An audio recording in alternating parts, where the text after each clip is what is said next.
where air can flow in and out.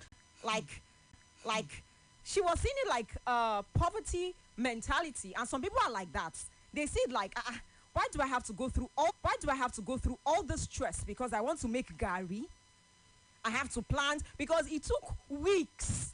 They had to make it fermented. They had to dry. In short, the whole compound was smelling of paki at one point in time. And then she said it in passing, like, how much is gari that you cannot afford to? Then gari was quite cheap. Anyway, I'm sure she wouldn't say that now.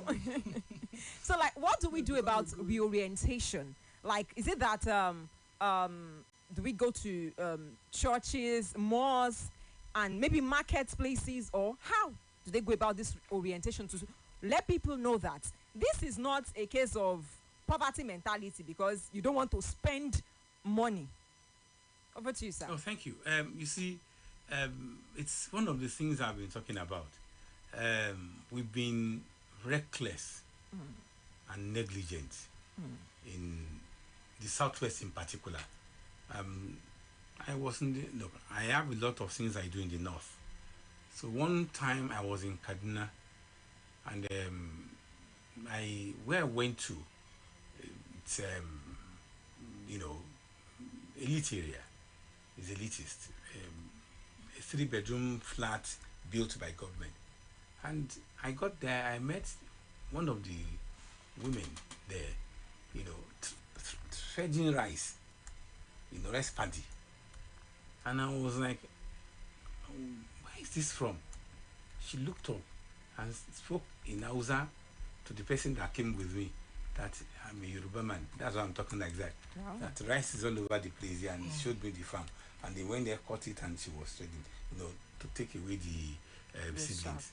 That's the thing. So now, in this part of the world, in the Southwest in particular, we have, I don't know, maybe because of the surplus or in inverted commas, education, which I think shouldn't have been, it's thrown away a lot of things. And that's why your neighbor will say, how much is it?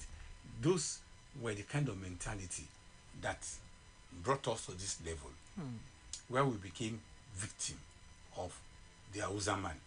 Do you know that quite a number of the things we thought they are bringing from the North are not being brought from the North? So I can tell you this authoritatively, that these sweet potatoes, these white sweet potatoes that you see all over, some of them are not being brought in from the North. So they are planted here. I even have a farmer friend who does going farming. To Rwanda, you see plenty of such things. Some of these watermelon that we think is here. Okra. When you go towards Alagada or Jere side, when you go there, you see a lot of farms. People are doing, dry season planting, akuro. They call it Fadama. Fadama is an Hausa word. People doing it at the Hausa. So some of those things are not being brought in from the North. They are planted there because we don't seem to know what it is. What I'm saying in the sense is, those are the kind of mentality that brought us to where we are today, that made us to become victims of people that are able to do it. But like you rightly observed too, with the prices of some of those things now, I know a Congo of Gari, it goes for like 850 now. 850, 1,000, 1,200. When you collect your 70,000 minimum wage, it's not even going around. A lot of private schools have not started paying 70,000. When we collect, when maybe in the future. Okay, that's another thing. So you now realize that you take 3 or 4 Congos, money for 3 or 4 Congos, that will not even take you for a whole month. You know that there is need for you to start thinking differently. And that's why I said these are the reality of our time. We need to start looking at it, that those thinking of there are people doing, go and do it, you buy it from them, let us patronize them. You realize even those who are doing it, whatever they are doing cannot meet up with the demand. The population of Nigeria is growing. The population we have today was not what we had yesterday. So more people are coming up, and farmers on the farm are decreasing. People have abandoned farming. Kosagwe Moloko, Aro Kotidariwale is not a new song in our community. So less people are farming. We are having increase in population. We're not bringing in mechanization government is not assisting mechanization. So you can see what we have. So aside all the other factors of inflation that you mentioned, the price of a fuel that makes transportation to be this costly. Apart from that, the supply of some of these food items is on the decrease, and that's why we are now basically and largely depending on the north for the things we eat in the southwest. But generally speaking, there needs to be a new thinking in the southwest to take care of this challenge you just mentioned, that is not poverty. It's not a that poverty want to mentality. make you, no, it's not. In fact, getting fresh things from the back of your yard is good for you. It helps your health too, than the tomatoes that have taken almost 2 weeks before they brought it here. I had to go and start buying the rotten one, Esha, which researches recently shows that it has a lot of hazard to our health. So it's not poverty mentality. Okay, we've talked about, we're looking at the relationship between food security and backyard farming. We don't know whether that it will be significant enough to solve our food security challenges if we involve in backyard farming. Yes. These are all the challenges you've identified. But let me isolate one, just to corroborate what my colleague mentioned about the structure and what you also mentioned about the government policy. Maybe there's need for inter-ministerial collaboration. For example, most of our farms these days, farmers could not go to farm basically because of security issue. And now we are talking about planning. Do we need a regulation that also supports when you are building and you are submitting your building plan? There should also be a provision that you should allow a space for backyard farming. However, I have a personal experience recently. A friend bought a land and he said, okay, let me allocate this part just to for backyard farming or do other farming activities. Only for it to be encroached, and the so-called land grabbers encroach on it. So now people don't leave their land any longer to be encroached on. They do whatever they want to do, build shops, mini shops, among others. So what is the responsibility of government? Inter-ministerial collaboration between Ministry of Agriculture, for example, town planning, security agencies, among others, to guarantee that whatever benefit inherent in backyard farming will be maximally explored. Thank you. The truth of the matter is, we're still going back to what I said earlier on. When we see it as an issue and we decide to sit down to formulate policy, quite a number of things you follow. When you formulate policy, the policy will equally talk about how to get the fund for the activities listed in the policy. So there will be a budget line. Then in the process, you identify people that needs to work with you, like you mentioned, some department or some stakeholders that needs to work with you, maybe the CDAs, just give an example, or farmers association and things like that.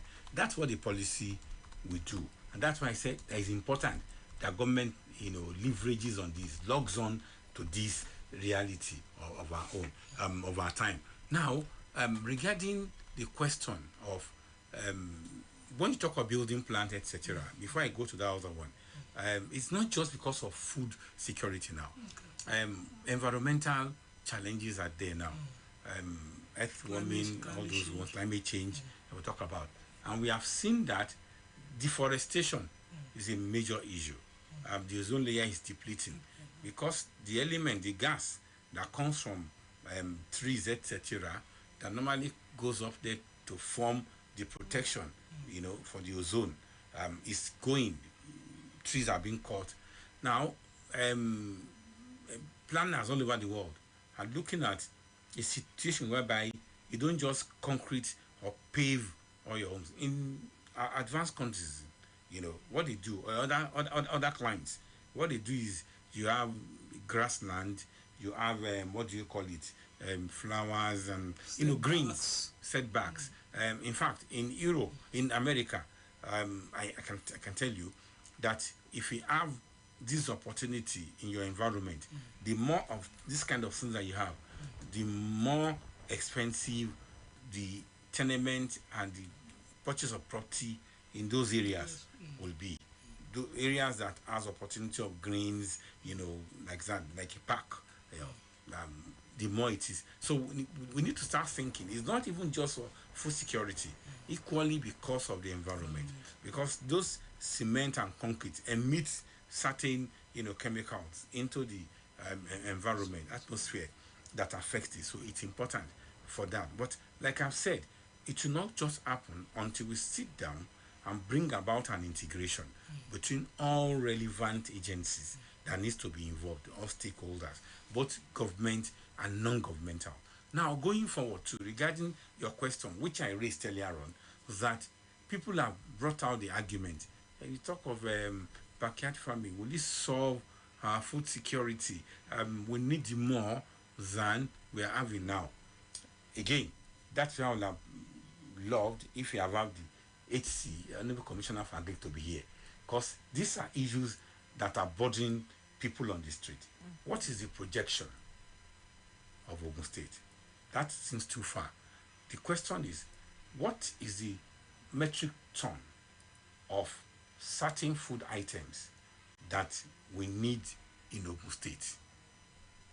I know that I'm communicating. Okay, for rice, for instance, we need so metric tons of rice in Ogun State. For consumption. For us to be self-sufficient. This is the metric tons that we need. Based on our population. If we want to sufficient and give to people, to have surplus, this is metric tons that we need. For most of the staple food that we consume here, cassava, yam, beans, maize, do we have that statistics? These are the kind of things they need to provide.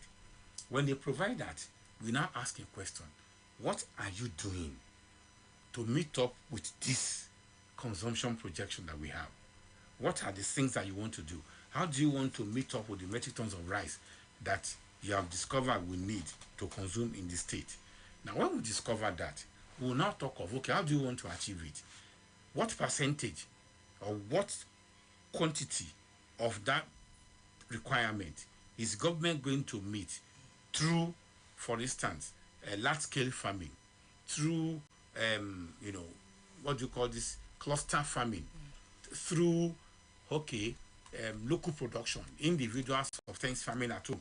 We will not have that. So it's not an easy question for me to answer. However, there is no way, if you need 10 and you have somebody giving you 1, what you need now is what? 9. So whatever it is, the moment we all embrace that, we are reducing the pressure on the common market. If I have tomatoes at the back of my house, and you have, she has, almost all of us have done that, there will be less pressure on the common market. Yeah. I can assure you of that. That one is something. If I have pepper at the back of my house, and I know that I can easily go there, even if I will go to the market, if I need, let's say, a bowl of pepper or a basket of pepper in a month, whatever I'm going to be buying in the market will not be a basket again, because I have something at home. I don't know that you're getting it. So we cannot write off backyard farming, subsistence system of farming. We can't write it off. One way or the other is going to impact positively on the food consumption, the ability to provide food for the people of the street. Even you can have enough such that you can say, come and take. You can have, come and take. I sat down with a woman. I'm a member of Agbekoya in the state. And we sat down recently, and one of our executive members was saying, I don't know that thing is that good though. I just threw seeds of tomato water at the back of my yard, and come and see what happened. And the tomatoes are coming out fresh, and they are coming out in a way that they are even becoming too much for me, that I have to start dashing out to my neighbors and people that I know.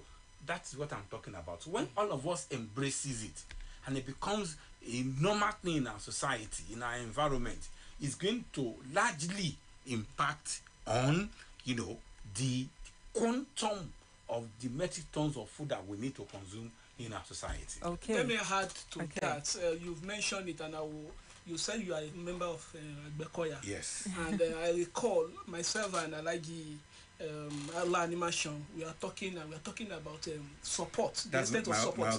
Yes, the extent of support that is needed for farm cooperatives, among others. And you mentioned that now. And in the course of his interrogation, he said, even in Ogun State, you hardly find 2 functional tractors for Ogun State. And lo and behold, less than about 4 days ago, I stumbled on a data that even in Ogun State alone, 450 million was budgeted in the 2024 budget for tractors. And I went further for my research, and I found out that nothing less than 12 tractors are given to farm settlement across Ogun State. 22 million, 30 million, 40 million, heavy duty tractors. And I say, wow, as much as I think the last record I have here was March. Budget provision, no? Yes, not budget provision. Contractors have been given the money to supply those tractors to farm settlement. You track budget up. Exactly. Okay, money paid. Paid to contractors.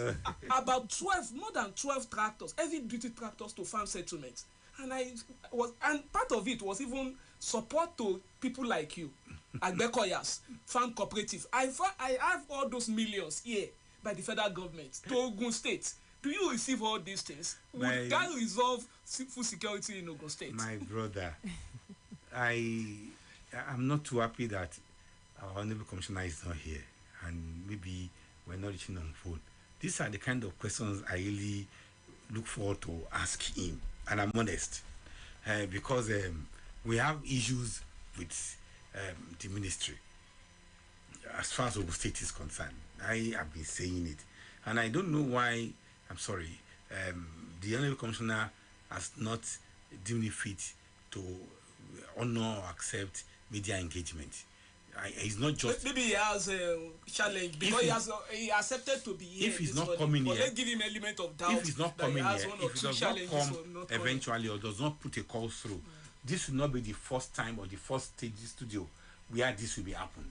It will be happening rather. I know what I'm saying, but I'm not here to discuss him. I'm only saying that some of the things we are raising here, he is in the best position to answer some of those questions from that angle.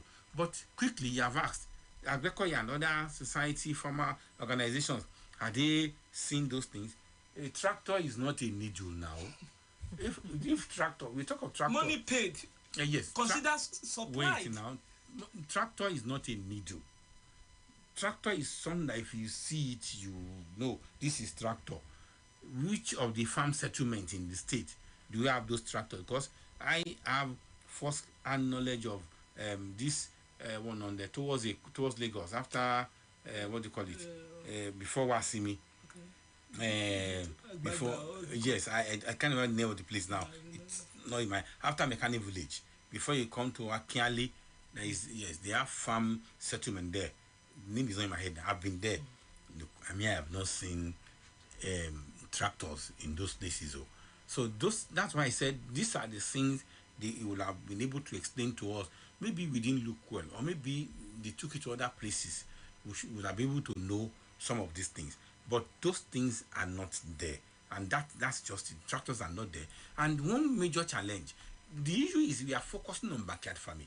That's I'm not going to other element of agriculture. I'm not expanding it. But I know that quite a number of those that have been given support in the state are equally having challenge. I met a woman about 3 weeks ago and we're discussing. They were talking about a support, and I saw them doing ID card because they want to collect grant or loan from certain government institution. And I was like, "Are you a farmer?" She said, "She is, but they're having problem." But this is right. He said, "These rice people, I'm not involved though because a lot of what do you call it? 419, you know." She was saying that she's into cassava. Even this cassava, they gave them money through central bank. The money did not get to them. They eventually bought. They even asked them to open special accounts. They said they did, but the money was not paid to them. They now went to go and farm, and they now said they will buy them seedlings and the fertilizer and etc. And they did that. The next thing was that Fulani others came, or others came. Let me remove the word Fulani. Others came and they, destroyed their crops. And when they accosted the headman, he said, "Shebi ati sanwo fun yin." And she was like, "Who did you pay?" They now mentioned the coordinator of their program. Listen, what they do is that the money given to them to give to the people did not get to them. They would give them poultry and do something. In order for government not to come and start holding them responsible for the money given to them, they will invite others to destroy the farm. Look, these people I'm talking about are living in Nigeria, in Ogun State here, Abeokuta here. And the woman told me, "Tell me if you want to Mawa, Koda, Otiwani, complain, complain." So she said, what she told me is that the complaint commission, that they've complained to the people there. That is the challenge. Government will give them money. Some people will sit down on the money. They will not get to use the money. So that is the problem we are having, my brother. So the challenge we have is not government not doing it. It's some people not doing it. But on the issue of what can we do, I said it. Oganima Shawu is doing a brilliant job in that regard. On this program, I've listened to him. He has challenged the Minister of Agriculture, Ogun State. Come now. These are allegations I'm leveling against you. Come and tell me it is not so. It is a lie. So it's shocking me that they are not coming to talk and say, no, it's a lie. It's not like that. He said there are 2 tractors belonging to Ogun State government. And he told us their colors. I can't remember the colors he called them. And told us where those tractors are. Let them come and say, no, it's a lie. It's not like that. But they're not. Because he too is into farming. He knows what he's talking about. So what I'm saying in essence is they need to do more. Okay. Backyard farming, we might not need too much of government. Yeah.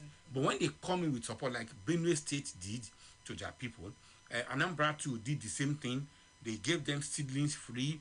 They gave teachers and workers, civil servants, a day off in a week to go. When we come back from the national news attack, we ask you about moonlighting. Civil servants are not expected to do any other job, but the proviso is that they can do farming. Of course. So let's look at this. What can be done to ensure that backyard farming, among others, will guarantee food security in Ogun State?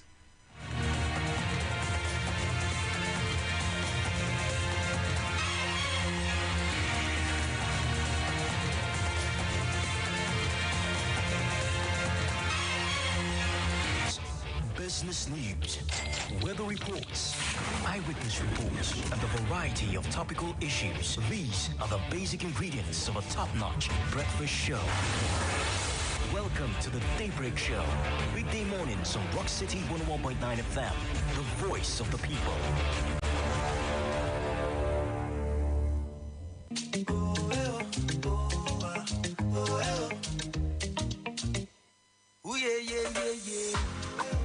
Happy family, happy. Choose Muka mattress, sleep better, live better, Muka.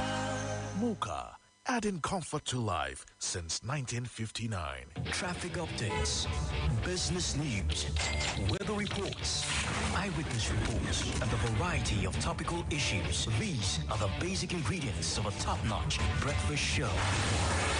Welcome to the Daybreak Show. Weekday mornings on Rock City 101.9 FM, the voice of the people.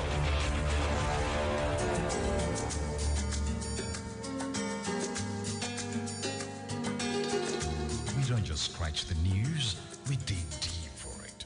Breaking the beats and the chips of the analysis. Line by line, tale by tale. Narrating the antecedents you've never for once been told. We place the force of the rock behind every story. And that's the power of the rock. Rock City 101.9 FM. 4 stories untold. The biggest news stories. This is Rock City FM News.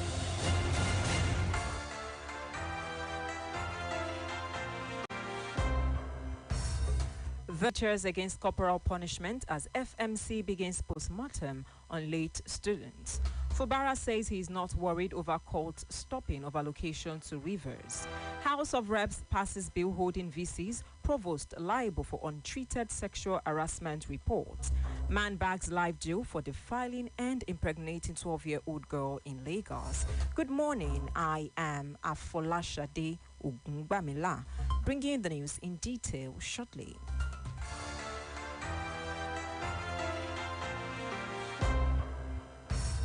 Now, the news in details. The Ogun State government has warned teachers in public schools against subjecting pupils under their care to corporal punishment. The warning was issued on Wednesday as Federal Medical Center Abeokuta began a post-mortem on the body of a student, Monday Ario, who died last Friday after corporal punishment by a teacher at the Obada Grammar School, Idiemi. The State Education, Science and Technology Commissioner, Professor Abayomi Arugbabu, issued the warning. The commissioner said the abolishment of corporal punishment in its schools is a global practice, asking teachers to display maturity and professionalism in disciplining students under their care. He said such students could be disciplined without subjecting them to corporal punishment, which would eventually lead to cures. Arigbabu told the parent of the lead student that the state government has set up a committee to investigate circumstances surrounding the administration of the corporal punishment and the death of the students. The commissioner said teachers involved had been suspended while assuring the parent of the readiness of the state government to support them in whatever was necessary to relieve them of the pain of losing their child. He assured the parent that government would ensure that teachers found capable of administrating corporal punishment on students under their care as sanctions. Mr. Abdullahi Oduton, who spoke on behalf of the family, said they are not interested in litigation. Public and private primary and secondary schools, as well as government science and technical colleges, are today proceeding on their midterm holiday. This attributes the feat to increase in fund generated for effective maximization of revenue sources and the closure of leakages in the system. The governor announced this in Ilaro during the town hall meeting for the Ogun West on the proposed 2024 to 2027 medium-term framework and 2025 budget. Abiodun, represented by Finance Commissioner Dakpo Okumbadijo, said his administration has raised the annual performance of the state budget from below 40% in 2019 to at least 75%. He told the stakeholders at a town hall meeting that his administration has constructed and rehabilitated over 600 kilometers of road in Ogun West and in the past 5 years. Budget and Planning Commissioner Oladosum Olabimton said input from the town hall meeting would play vital roles in the 2025 budget preparation. The paramount ruler of Yewa Land, Oba Kende Olugbenle, represented by the Unimeko of Imeko, Oba Benjamin Olanites, asked the Abiodun administration to construct more roads in the senatorial districts. Governor Simi Fubara says he is not worried over the Wednesday's order of the Federal High Court stopping allocation from Federation accounts to Rivers State. Fubara, speaking at a special Thanksgiving service organized by his administration, said he anticipated the judgment. He said the judgment was the least of his problems, assuring civil servants of continued prompt payment of their salaries and contractors for jobs executed despite the allocation freeze. He also said local governments would get their allocations since his administration had met the conditions stipulated by the Supreme Court. Meanwhile, the State Information Commissioner, Joe Jackson, said the state government has challenged the judgment at an appeal court. On Wednesday, Justice Joyce Abdulmalik of the Federal High Court, Abuja, had ordered Central Bank of Nigeria (CBN) to stop remitting allocation of Rivers State and the consolidated revenue account to the Fubara-led administration. Justice Abdulmalik gave the order while ruling on an application filed by the Speaker of the Rivers State House of Assembly, Honorable Martins Amawule. The Speaker in his suit had asked federal government to withhold fund remittance from Federation accounts to Rivers State Governor. According to the Speaker, Justice James Omotosho of the Federal High Court had invalidated the state's 2024 budget approved by a fractional assembly led by Victor Jumbo. He said the judgment was upheld by an appeal court. Justice Abdul Malik said Governor Simi Fubara has been violating the constitution he swore to protect by receiving allocation from the Federation account and utilizing them to run his administration since January 2024. The judge also said it was a gross violation of the constitution for the governor to present an appropriation bill before a 4-member House of Assembly and to implement the bill which such an assembly approved. Hard times await those engaging in sexual harassment of students in Nigeria's tertiary education. Rahman Oshodi of Ikeja Sexual Offences and Domestic Violence Court said while pronouncing that a child was forced to bear a child forever altering the course of her life. Justice Oshodi, who described the offense as grievous, said that the victim took advantage of the minor's innocence as well as betrayed the trust placed in him as an adult in the community. According to him,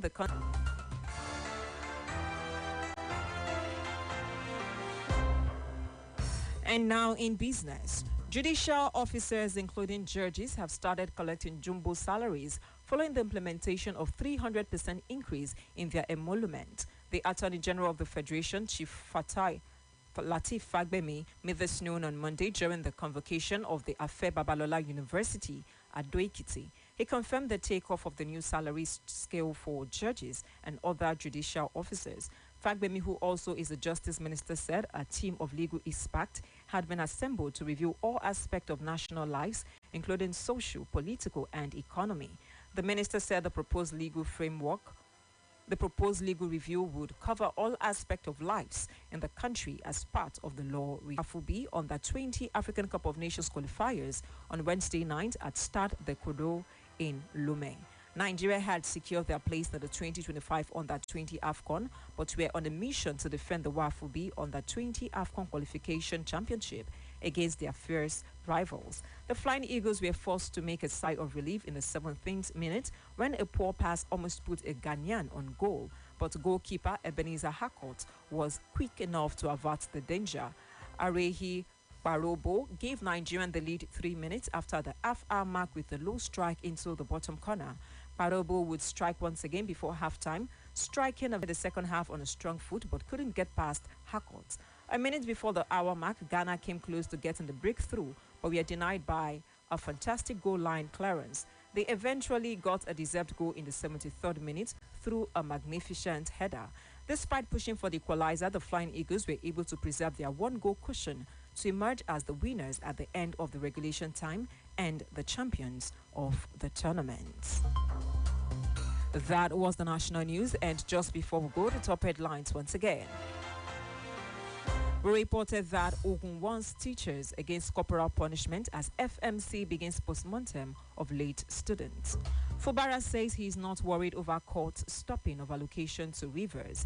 House of Reps passes bill holding VC's provost liable for untreated sexual harassment report. Man bags life jail for defiling and impregnating 12-year-old girl in Lagos. For more stories and to listen to us live, please log on to our website at www.rockcityfmradio.com. Thank you for listening. I am AFOLASADE. Rock City 101.9 FM, the voice of the people.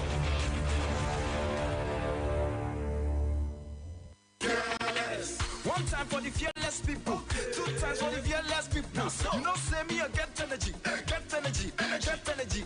Yawa no day, yawa no day. You know, say me, I can't pay.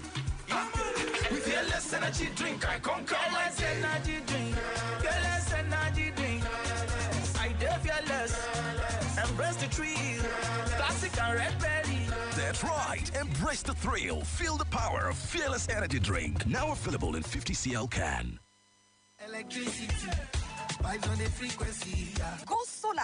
No more darkness. Go solar. Stay in business. Go solar. Grow your business. Modern problems require modern solutions. In the face of high fuel costs and failing electricity, now is the time to go solar. Paradise Life Nigeria Limited has batteries, charge controllers. We also specialize in the installation of CCTV, solar street lights, electric fencing, automatic of high quality and pocket friendly. Contact us today for a suitable quote tailored to your need and budget. Training is also available. Visit Paradise Life Nigeria Limited today at Paradise Solar House beside Star Times office, Alogi Obantoko, Abeokuta. Visit our website on www.paradisedigitalworld.com or send a WhatsApp message to 0803 910 9394 or call 0905 672 5977 0905. One time for the